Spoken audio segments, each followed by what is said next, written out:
శ్రీకాళహస్తి ఆలయంలో కూటమి నేతల ప్రమాణ స్వీకారం అట్టహాసంగా జరిగింది. అయితే ఆలయ అధికారులకు ముందస్తు ప్రణాళిక లేకపోవడంతో భక్తులు నానా ఇబ్బందులు పడాల్సి వచ్చిందని, శని ఆదివారాలు సెలవు దినాలు కావడంతో భక్తులు అధిక సంఖ్యలో ఆలయానికి విచ్చేశారు.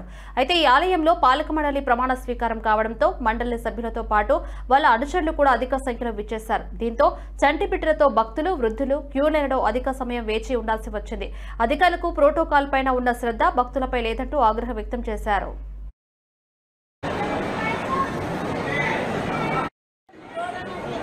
సండే జనాలు ట్రైన్ టైమింగ్ ఉంటుంది, ముసలు ఉంటారు, చిన్నపిల్లలు ఉంటారు. ఈ టైం అన్ని 12 గంటలకి మధ్యాహ్నం జనాలు ఉన్నప్పుడు ప్రమాద స్వీకారం చేసే టైము పొద్దున 4 o'clock చేయాలి. దేవుడు వస్తున్నాడు అండి.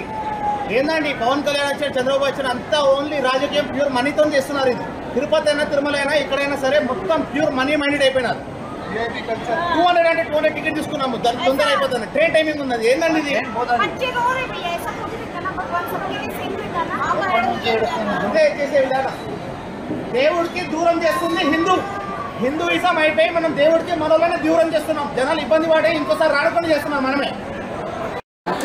రావుకాయ పూజ అయినా దగ్గర 3:30-4 గంటలు క్యూలో చిన్న పాప ఫెసిలిటీస్ మళ్ళీ స్పెషల్ దర్శనం అంటే అది ఫెసిలిటీస్ లేదు. ఎవరో సీరియల్ యాక్టర్ శ్రీవాణి అని సైడ్కి వచ్చిందంటే ఆమె కోసం 2-3 hours మమ్మల్ని ఆపారు. ఎందుకు తీసుకున్నాం? నాకు 7:50 రావుకాయ పూజ చేపిస్తాను. ఎన్ని గంటలకు వచ్చారు లైన్లో? నేను 10 o'clock వచ్చినాయి. వాళ్ళ బ్రేక్ దర్శనం అందులో నాకు అసలు మూమెంటే లేదు. నేను ఇక్కడ నుంచి హైదరాబాద్ పోవాలని 10 hours కార్ పోవాలి. ఇట్లాంటి ఫెసిలిటీస్ ఇచ్చినట్టు